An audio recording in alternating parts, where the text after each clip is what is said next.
Welcome to Tara Pop-In Devotion, where God's Word pops with truth, encouragement, and a little joy to your day.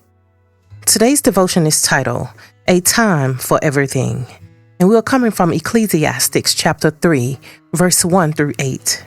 In this book, Ecclesiastes, Simon was the author who wrote the poems, songs, and words of advice.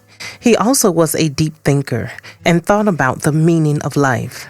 The book of Ecclesiastes includes some of the things he thought about and the conclusion he came to. The first part of this chapter is the most famous passage in the book of Ecclesiastes. Let's read together. We are reading from the New King James Version, chapter 3, verses 1 through 8. Everything has its time.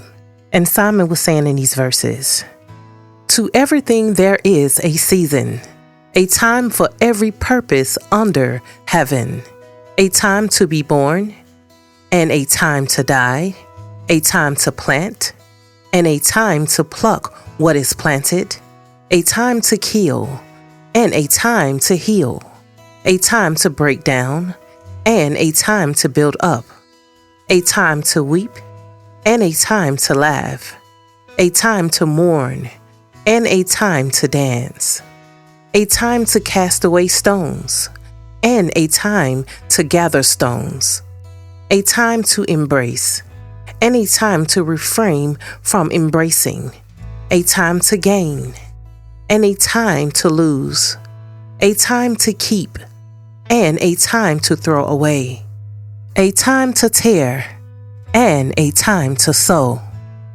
a time to keep silent, and a time to speak, a time to love, and a time to hate, a time of war, and a time of peace.